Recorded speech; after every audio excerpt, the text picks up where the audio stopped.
जय हिंद। गुरु educational study 4.4 में आपका स्वागत है। जैसा कि आप जानते हैं, हम लोग वनडे एग्जाम के हिसाब से केमिस्ट्री को कवर करते हुए चल रहे हैं, जिसमें हम लोग मेटल और नॉन मेटल के बारे में पढ़ रहे थे। जिसमें हम लोग मेटल के बारे में, धातुओं के बारे में पढ़े थे। आज हम लोग अधातुओं के बारे में पढ़ेंगे। अधातु किसे कहते हैं। तो आइए हम लोग नॉन मेटल के बारे में पढ़ते हैं।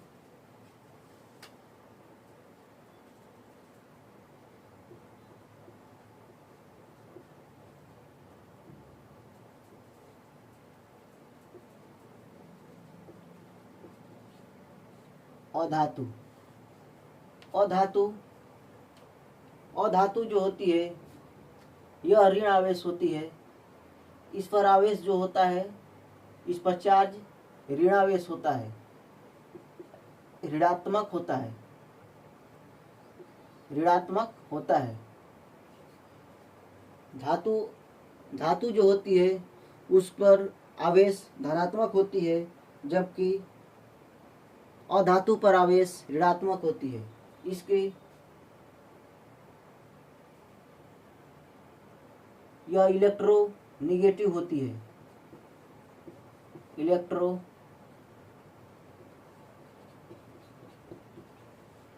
इलेक्ट्रोनिगेटिव होती है। यह वैद्युत ऋणात्मक होती है। वैद्युत ऋणात्मक होती है। जैसे क्लोरीन 17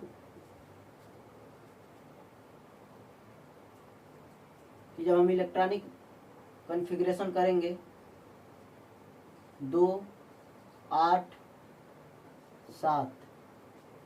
इसी प्रकार सल्फर 16,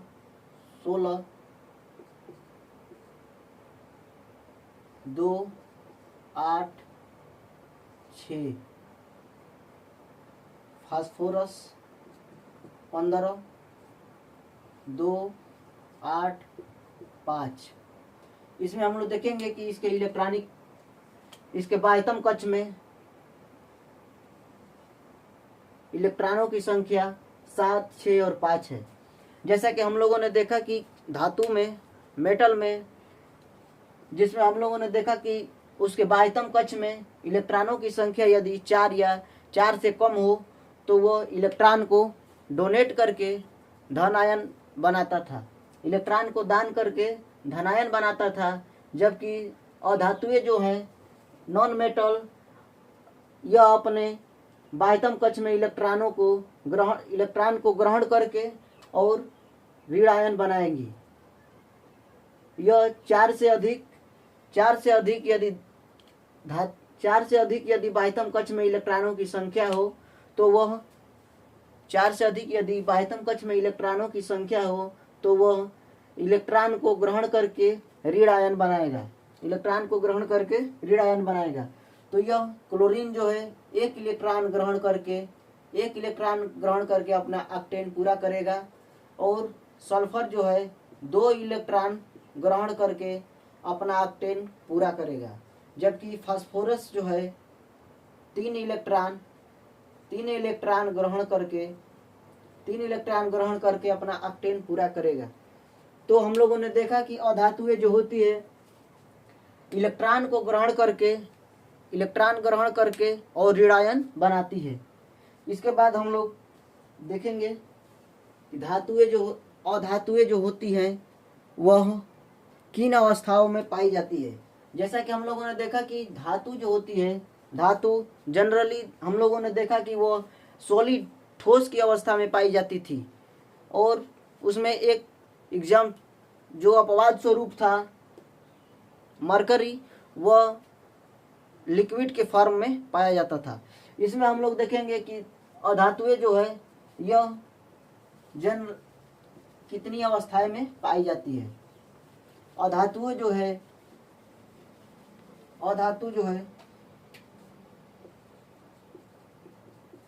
इनकी 3 स्टेट होती है, 3 अवस्थाएं होती है।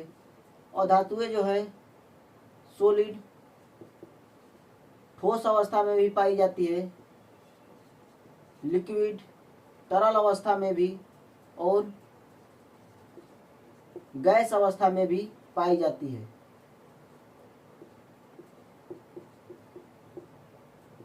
जो नॉन मेटल है वह ठोस अवस्था में, द्रव अवस्था में और गैस अवस्था में भी पाई जाती है। गैस अवस्था में हम लोग जानते हैं कि सभी गैसें जैसे oxygen, hydrogen, oxygen, carbon dioxide और सभी उत्कृष्ट धातुएं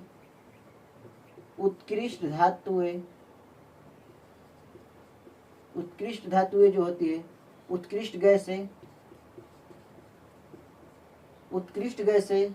जो होती है वो गैस की अवस्था में ही पाई जाती है। उत्कृष्ट गैसें जो होती है वो गैस की ही अवस्था में पाई जाती है, जिसमें हीलियम, नियान, क्रिप्टॉन, जिनान और रेडान जो है यह उत्कृष्ट गैसें हैं जो गैस की अवस्था में ही पाई जाती है। और लिक्विड फॉर्म में, द्रव की अवस्था में हम लोग देखेंगे कि बोरियम जो है, लिक्विड की अवस्था में ब्रोमीन जो है यह लिक्विड फॉर्म में पाया जाता है। वही सॉलिड फॉर्म में देखेंगे हम लोग कार्बन, डायमंड, सल्फर आदि धातुएं ठोस अवस्था में पाई जाती है। अब हम लोग देखेंगे कि अधातु के गुण क्या क्या है। अधातुएं जो होती है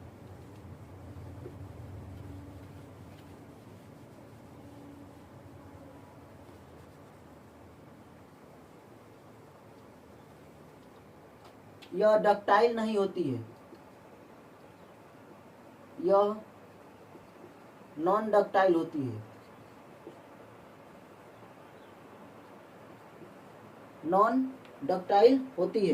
यह इसमें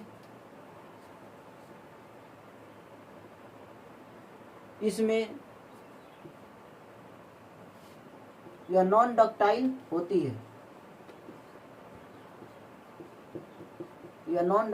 होती है। इसे वायर के रूप में नहीं बनाया जा सकता है। इसी प्रकार धातुएं जो होती है आघात वर्धनीयता का गुण इसमें नहीं पाया जाता है। इसे पीटने पर यह भंगुर हो जाती है, यह टूट जाती है।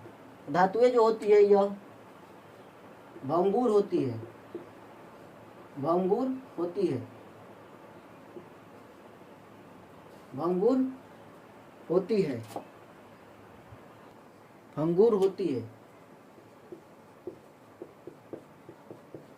ब्रिटल या भंगुर होती है। और धातुओं में चमकने का गुण नहीं पाया जाता है, इसमें शाइनिंग नहीं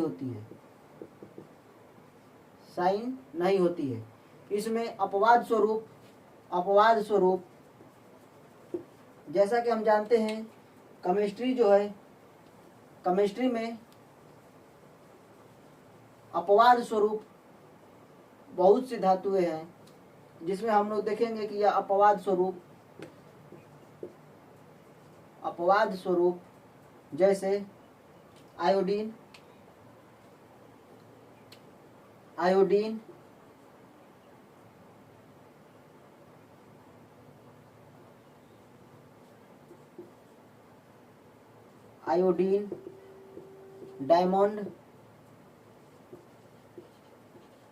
डायमंड और फास्फोरस जो धातुएं हैं इनमें चमकने का गुण पाया जाता है।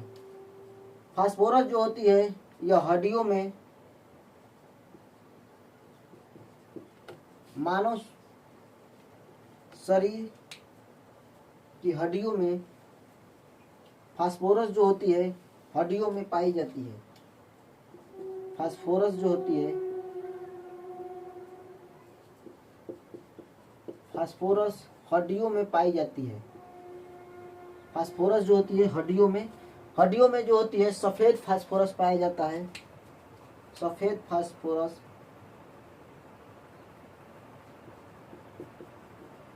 व्हाइट फास्फोरस पाया जाता है। हम लोग जानते हैं कि इसे सफेद फास्फोरस जो होता है हड्डियों में पाया जाता है, यह शमशान घाट की आग के रूप में जाना जाता है। शमशान घाट के आग के रूप में जाना जाता है। सफेद फास्फोरस को शमशान घाट की आग के रूप में जाना जाता है। यह चांदनी रात में जो होती है फास्फोरस जो होती है शमशान घाट पर यह चमकती है। जो फास्फोरस होती है यह चांदनी रात में यह चमकती है। चांदनी रात में चमकती है। उसके बाद हम लोग देखेंगे अगले अधातुओं के बारे में। अधातुएं जो होती है यह विद्युत के कुचालक होती है। यह विद्युत की कुचालक होती है। इस अधातुओं में विद्युत का प्रवाह नहीं होता। इसके बाद हम लोग अधातु में पहली अधातु देखेंगे हाइड्रोजन।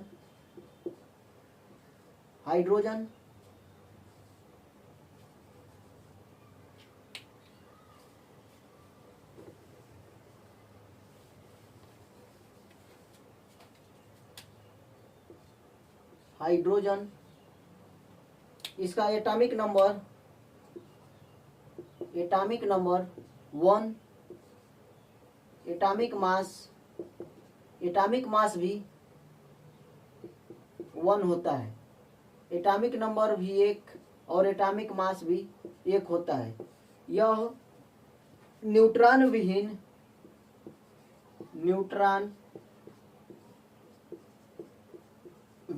तत्व है। यह न्यूट्रॉन विहीन तत्व है। इसमें न्यूट्रॉन नहीं पाया जाता है। इसके बाद आगे हम लोग हाइड्रोजन के बारे में देखें। इसे आवारा तत्व भी कहते हैं। आवारा तत्व भी कहते हैं। आवारा तत्व इसलिए कहते हैं क्योंकि यह कभी कहीं ग्रुप संख्या 1 में होता है, 1 की भांति व्यवहार करता है, तो कहीं ग्रुप संख्या 17 की भांति व्यवहार करता है। यह सबसे हल्की धातु है। यह सबसे हल्की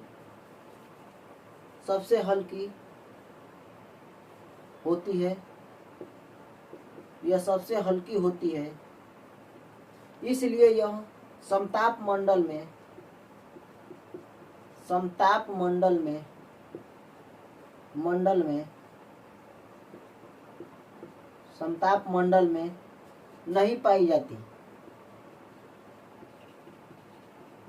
नहीं पाई जाती।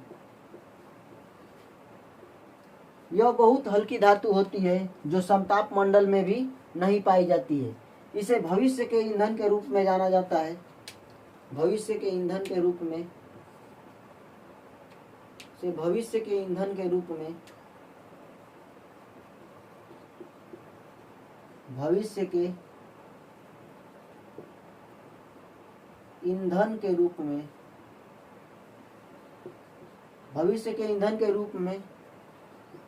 जाना जाता है।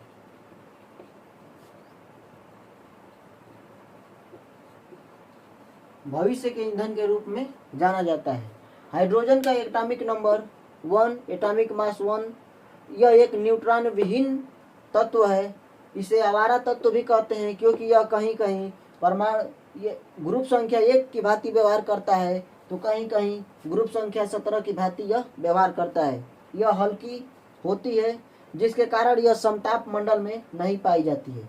समताप मंडल में यह अब्सेंट होती है। ये ऐसी गैस है जो समताप मंडल में नहीं पाई जाती है। इसे भविष्य के ईंधन के रूप में जाना जाता है। इसे रॉकेट लॉन्च में इसका यूज किया जाता है। हाइड्रोजन का यूज रॉकेट लॉन्च में किया जाता है। रॉकेट लॉन्च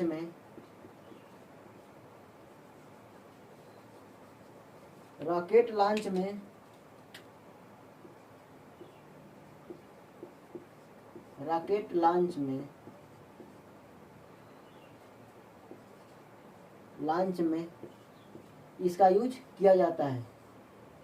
यह पोल्यूशन फ्री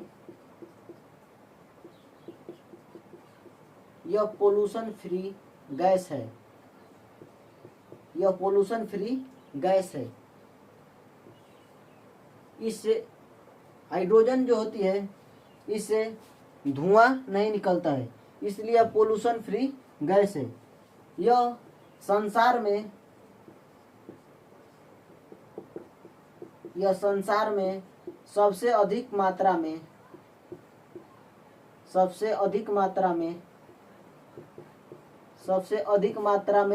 पाई जाती है।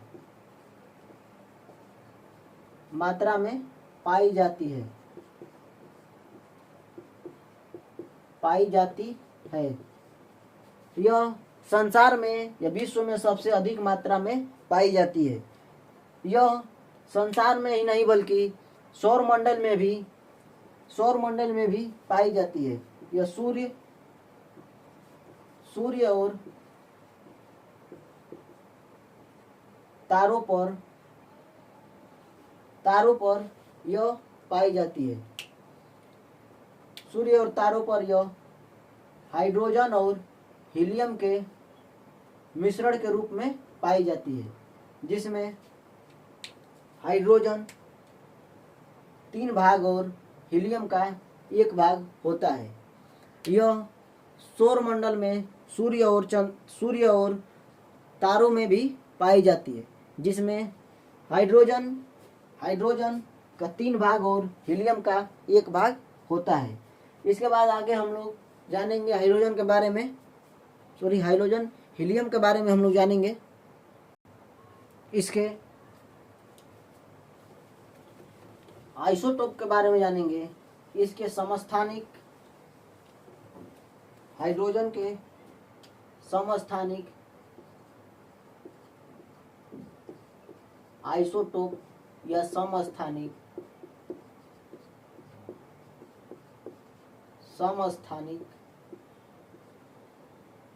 हाइड्रोजन की 3 समस्थानिक होती है। पहला 1H1, दूसरा 1H2, तीसरा 1H3।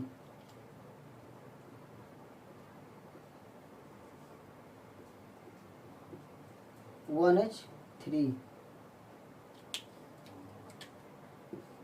एच वन 1H2 और 1H3, जिसे पोट्रियम 1H1 को पोट्रियम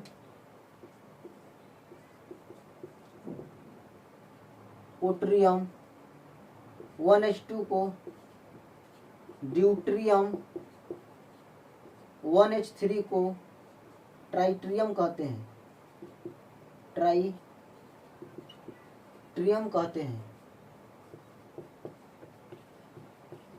पोट्रियम,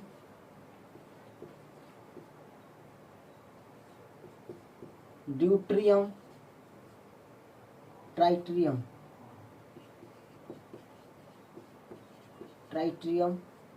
कहते हैं। हाइड्रोजन के 3 समस्थानिक होते हैं, जिसमें पहला 1H1 जिसे पोट्रियम, दूसरा 1H2 ड्यूट्रियम और तीसरा 1H3 जिसे हम लोग टाइट्रियम कहते हैं। 1H1 पोट्रियम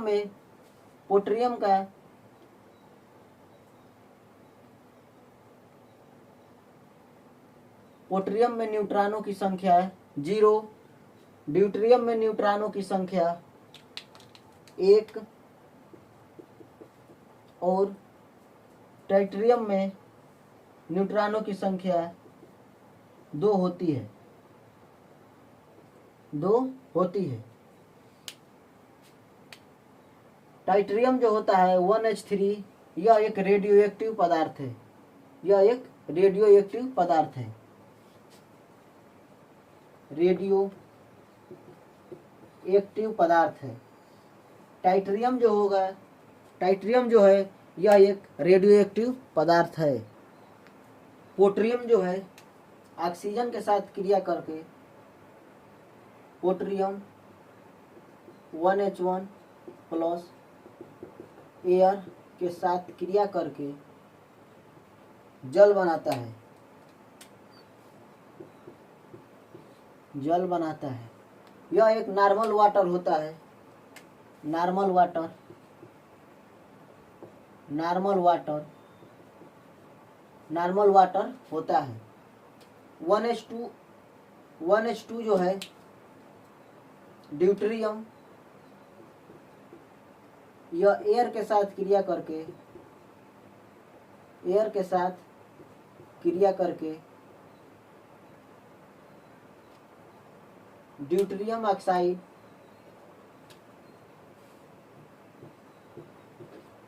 D2O, जिसे हम लोग हैवी वाटर, हैवी वाटर या भारी जल कहते हैं। आइए हम लोग हैवी वाटर और नॉर्मल वाटर के बारे में जानेंगे कुछ।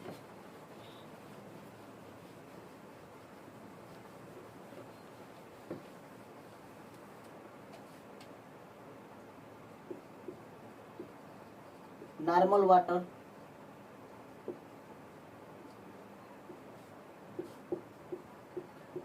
Heavy water.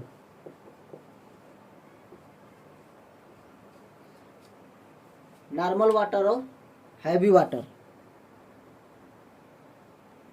नॉर्मल वाटर का यूज हम लोग जनरली पीने में यूज करते हैं, जबकि हैवी वाटर का यूज हम लोग मंदक के रूप में करते हैं, मंदक के रूप में करते हैं, मंदक के रूप में करते हैं। हैवी वाटर का यूज हम लोग मंदक के रूप में करते हैं। इसके बाद आगे हम लोग जानेंगे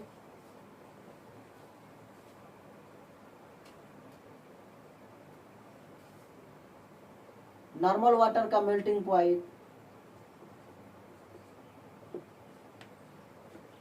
गलनांक बिंदु,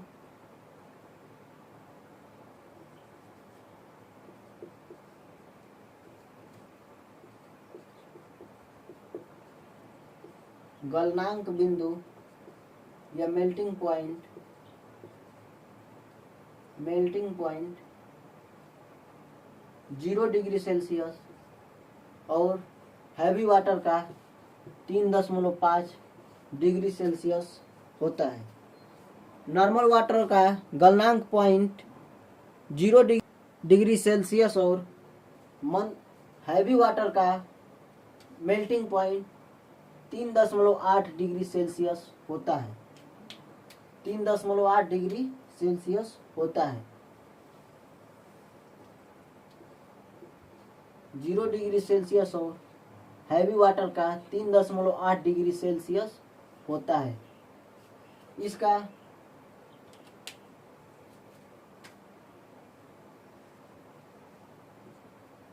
बॉइलिंग पॉइंट, क्वथनांक बिंदु, क्वथनांक बिंदु या बॉइलिंग पॉइंट देखेंगे कि नॉर्मल वाटर का boiling point 100 degree Celsius, 100 degree Celsius और हैवी वाटर का बॉइलिंग पॉइंट 101 डिग्री सेल्सियस होता है। हैवी वाटर का बॉइलिंग पॉइंट 101 डिग्री सेल्सियस होता है। इसके बाद हम लोग देखेंगे कि हाइड्रोजन जो होती है, हाइड्रोजन, नवजात हाइड्रोजन, नवजात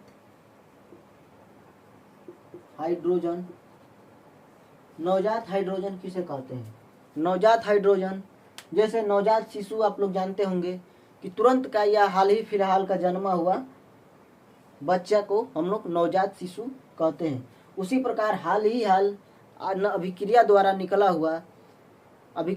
निकला हुआ हाइड्रोजन को हम लोग नवजात हाइड्रोजन कहते हैं। जैसे A+A की क्रिया B से कराने पर C+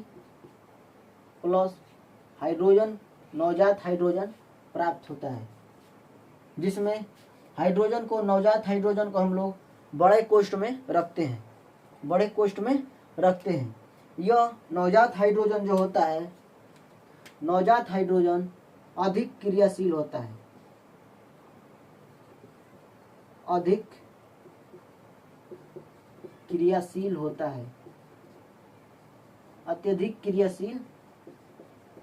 होता है।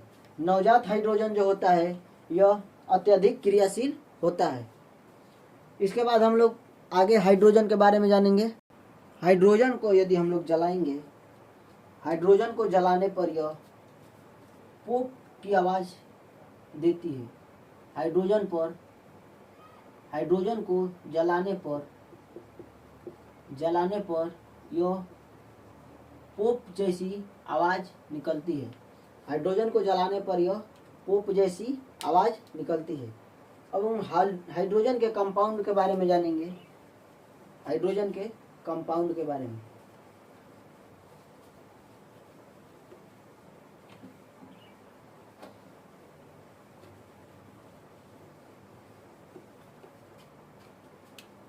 हाइड्रोजन जो है, हाइड्रोजन का पहला कंपाउंड H2O जल जो होता है यह उभयधर्मी या एम्फोटेरिक ऑक्साइड होता है। एम्फोटेरिक ऑक्साइड होता है, जिसे उभयधर्मी ऑक्साइड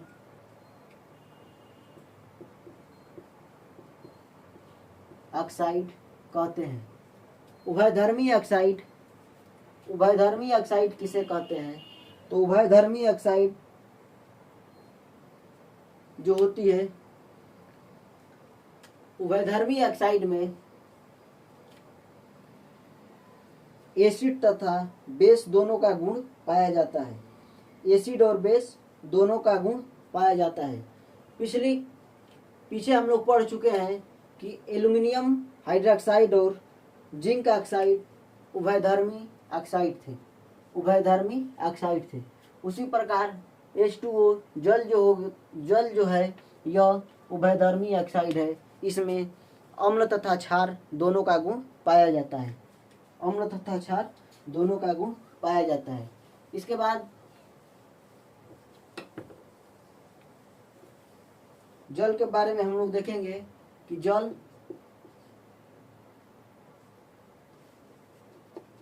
में जो होती है बर्फ तैरती है। बर्फ तैरती है।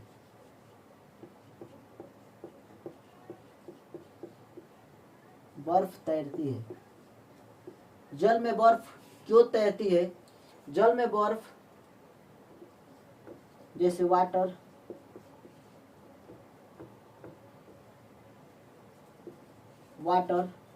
एक साइड में आइस। वाटर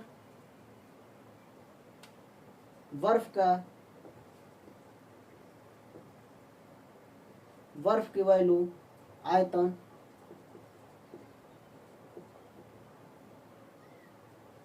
आयतन देखेंगे तो हम लोग जल का आयतन कम होता है, जबकि बर्फ का आयतन अधिक होता है। जल की अपेक्षा बर्फ का आयतन अधिक होता है। घनत्व के बारे में देखेंगे हम लोग। जल का घनत्व अधिक होता है जबकि बर्फ का घनत्व कम होता है। जल में बर्फ जो होता है इसी घनत्व के कारण तैरता है। जल का घनत्व जो होता है अधिक होता है जबकि बर्फ की जो होती है घनत्व जो होता है वह कम होता है। उसी प्रकार जल की जो होती है आयतन कम होती है और बर्फ की जो आयतन होती है वह अधिक होती है। इसीलिए हम लोग बोतल को फ्रीजर में रखते समय उसे थोड़ा खाली ही रखते हैं, जिससे पूरी तरह भर देने पर बोतल जो होती है फट जाती है, क्योंकि उसकी बर्फ की आयतन जो होती है अधिक होती है और जल की आयतन जो होती है वह कम होती है। इस प्रकार हम लोगों ने देखा कि बर्फ का आयतन अधिक होने के कारण वह जल पर तैरती है। जल के अगले कंपाउंड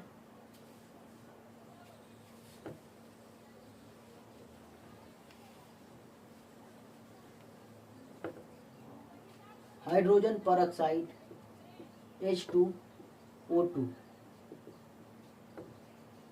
हाइड्रोजन परऑक्साइड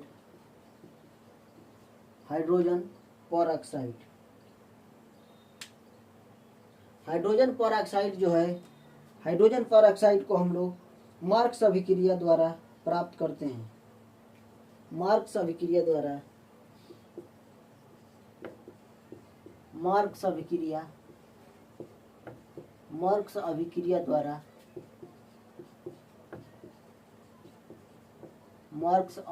द्वारा प्राप्त करते हैं। हाइड्रोजन परऑक्साइड को हम लोग मार्क्स अभिक्रिया द्वारा प्राप्त करते हैं। मार्क्स अभिक्रिया जो है सोडियम ऑक्साइड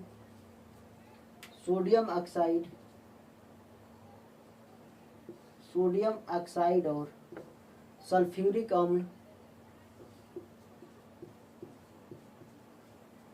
मार्क्स अभिक्रिया जो है सोडियम ऑक्साइड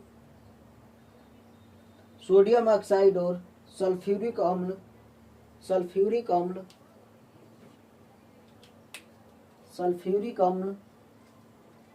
सोडियम ऑक्साइड और सल्फ्यूरिक अम्ल जो होती है क्रिया कराने पर सोडियम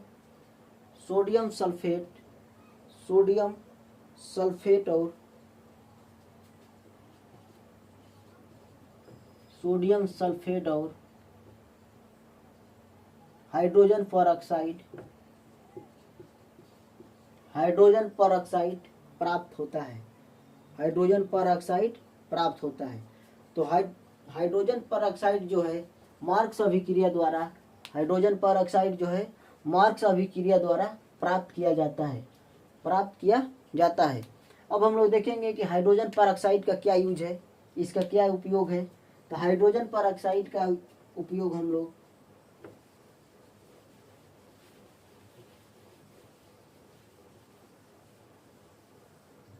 हाइड्रोजन परऑक्साइड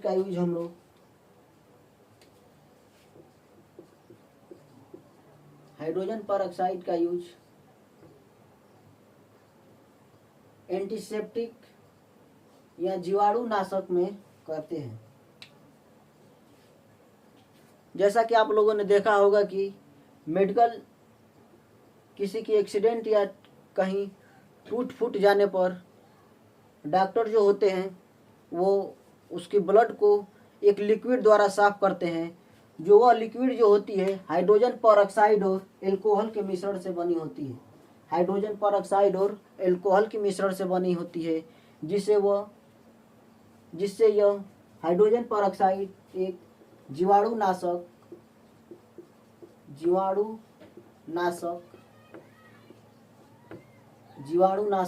है, जिसे जीवाणुनाशक में यूज किया जाता है।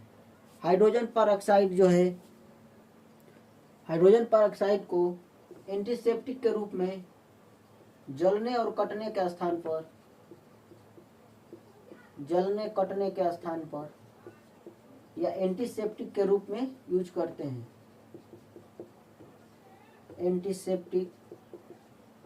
एंटीसेप्टिक के रूप में इसका यूज करते हैं। हाइड्रोजन पर ऑक्साइड को प्रिजर्वेटिव या परिरक्षक के रूप में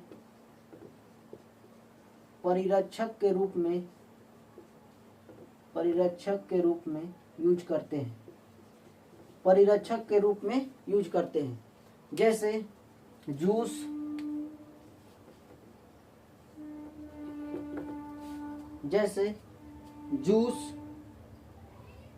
दूध,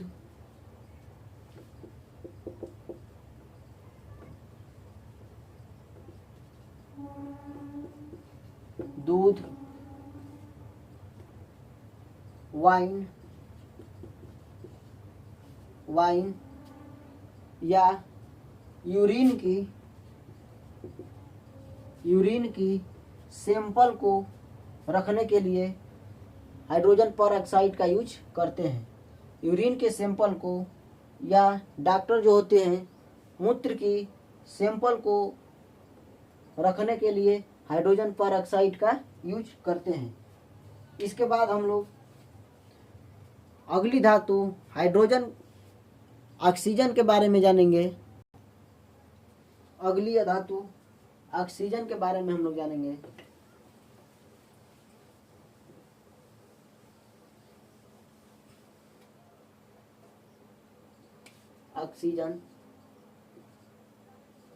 ऑक्सीजन जो होती है यह श्वसन क्रिया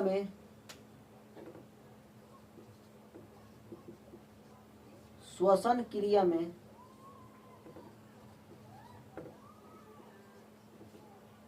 ऑक्सीजन जो होती है वो श्वसन क्रिया में यूज करने वाली गैस है।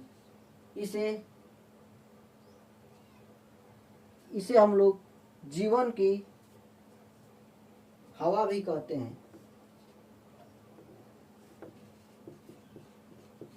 जीवन की हवा कहते हैं। ऑक्सीजन जो होती है, ऑक्सीजन हमारे शरीर में जाकर वह ग्लूकोज को तोड़कर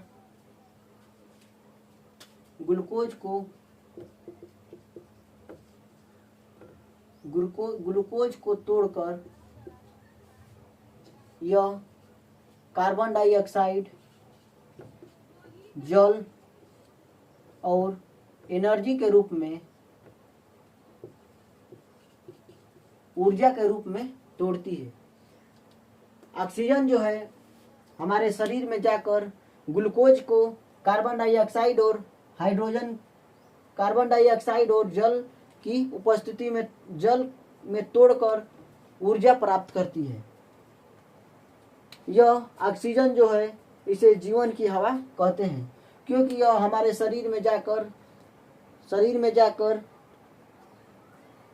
और ग्लूकोज को तोड़ती है। ग्लूकोज को तोड़कर कार्बन डाइऑक्साइड और जल के रूप में तोड़ती है, जिसके बाद यह एनर्जी प्राप्त होता है। ऑक्सीजन का यूज आग लगाने में किया जाता है।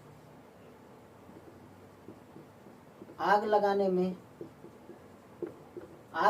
में ऑक्सीजन का यूज किया जाता है। बिना ऑक्सीजन के आग नहीं लगाया जा सकता।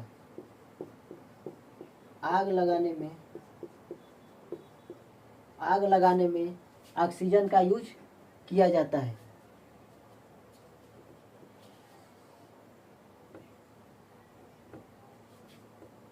ऑक्सीजन का यूज जो है सिलेंडरों में, हॉस्पिटल में जो सिलेंडर होते हैं, सिलेंडरों में, और गोताखोर जो होते हैं, गोताखोर पहाड़ों पर जो चढ़ते हैं उनके सिलेंडरों में ऑक्सीजन और हीलियम मिला होता है। ऑक्सीजन जो है, ऑक्सीजन 85%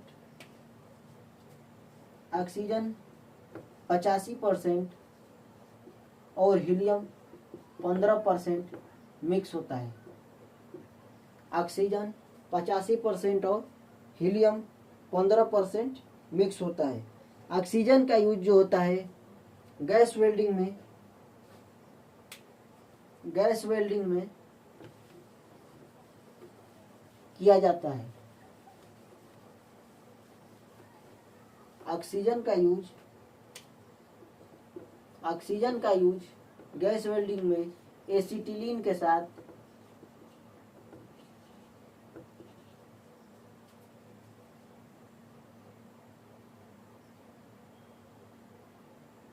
एसिटिलीन के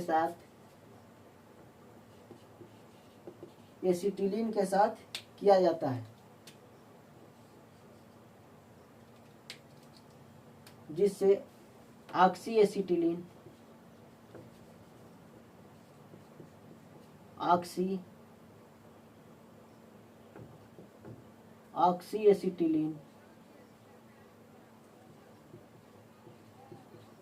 ऑक्सी एसिटिलीन के रूप में किया जाता है। ऑक्सीजन का जो यूज होता है, ऑक्सीजन का यूज वेल्डिंग में ऑक्सी एसिटिलीन के रूप में किया जाता है, ऑक्सी एसिटिलीन के रूप में किया जाता है। इसके आइसोटोप, इसके अपर रूप के बारे में हम लोग देखेंगे। एलोट्रोप,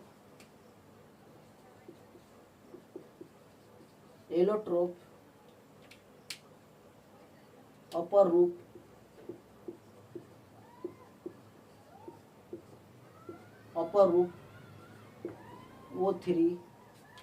O3 जिसे ओजोन कहते हैं,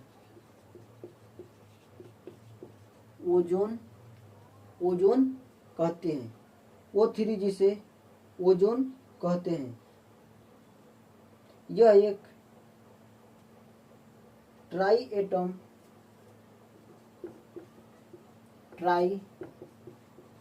एटम मॉलिक्यूल है।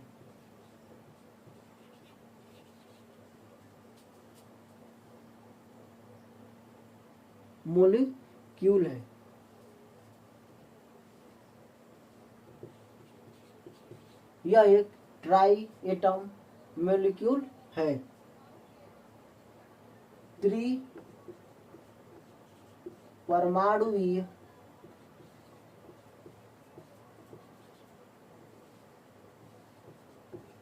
त्रिपरमाणुवीय अणु है।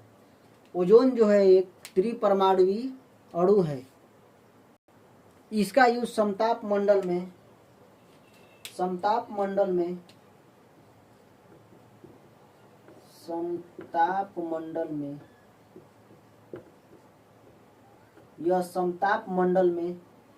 एक परत के रूप में पाई जाती है। ओजोन जो है समताप मंडल में एक परत के रूप में पाई जाती है, जो सूर्य के किरणों के साथ आने वाली यूवी रेज को, पराबैंगनी किरणों को रोकने का या छानने का काम करती है। यह सूर्य के साथ आने वाली पराबैंगनी किरणों को यह छानने का काम करती है।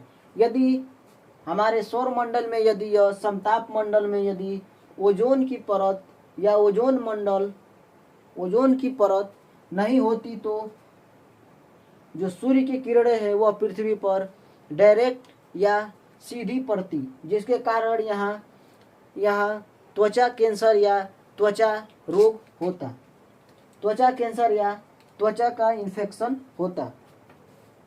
तो यह ओजोन जो है हमारे समताप मंडल में पाई जाने वाली गैस है, जो सूर्य से आने वाली पराबैंगनी किरणों को रोकती है। ओजोन की मोटाई को हम लोग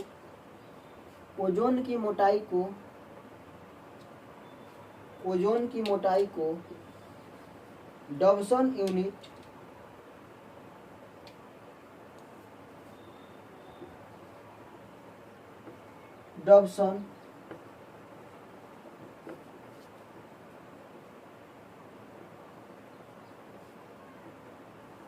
ओजोन की मोटाई को, इसकी मोटाई को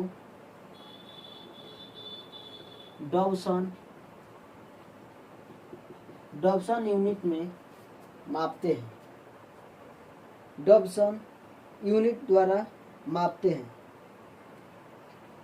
ओजोन की मोटाई को डॉप्सन यूनिट द्वारा मापते हैं। 16 सितंबर को ओजोन परत दिवस मनाया जाता है। 16 सितंबर को ओजोन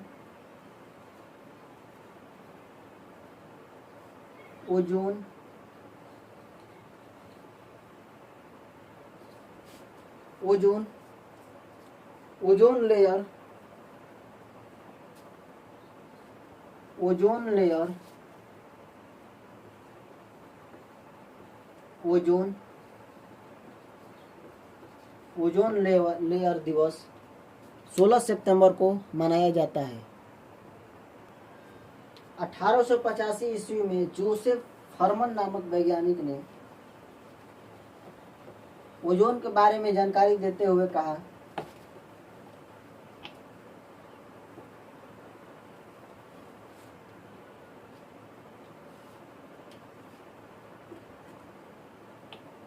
अठारह 1985 ईस्वी में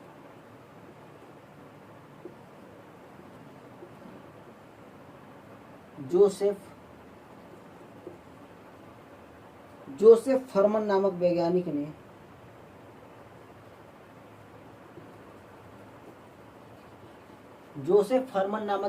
ने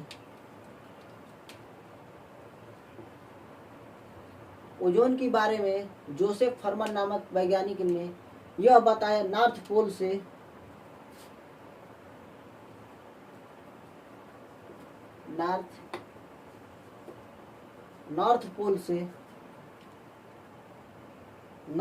से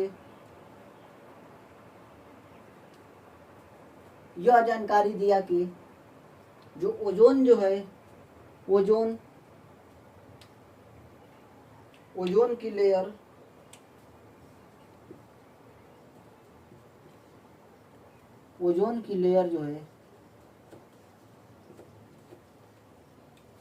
लेयर जो है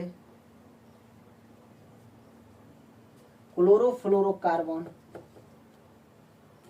क्लोरोफ्लोरोकार्बन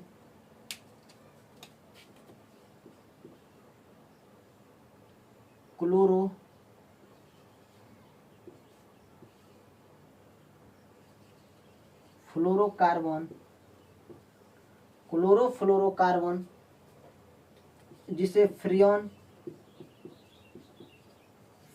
गैस के नाम से जाना जाता है।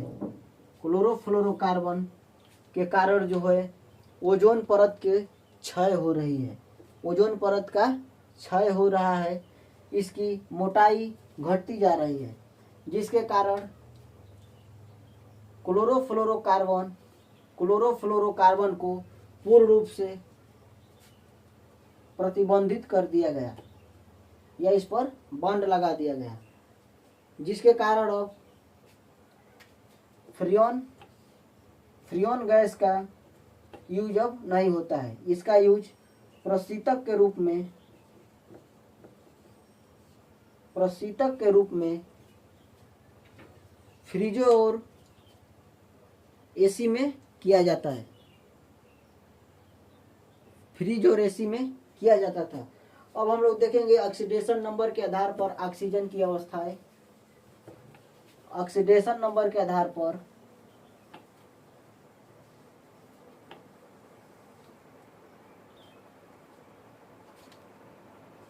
ऑक्सीकरण अभिक्रिया के आधार पर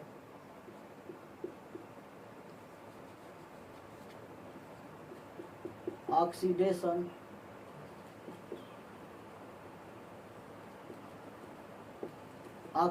नंबर के आधार पर ऑक्सीडेशन नंबर के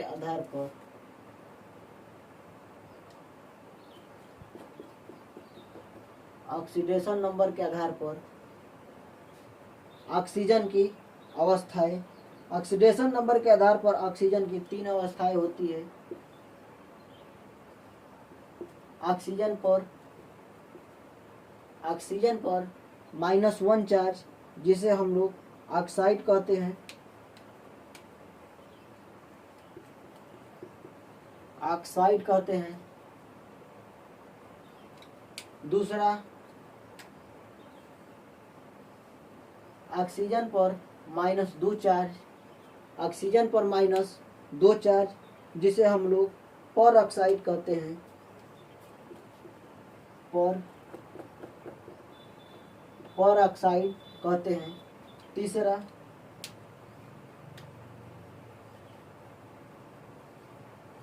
ऑक्सीजन पर हाफ चार्ज, ऑक्सीजन पर हाफ चार्ज जिसे हम लोग सुपर ऑक्साइड कहते हैं। ऑक्सीजन पर हाफ चार्ज जिसे हम लोग सुपर ऑक्साइड कहते हैं।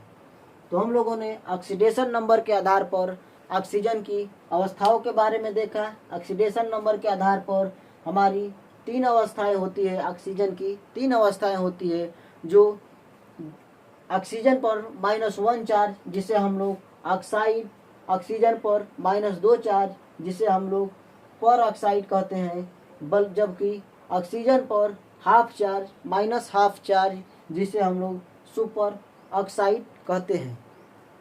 तो आज की क्लास हम लोग यहीं समाप्त करते हैं। आगे हम लोग और धातुओं के बारे में कल की क्लास में हम लोग पढ़ेंगे। जय हिंद।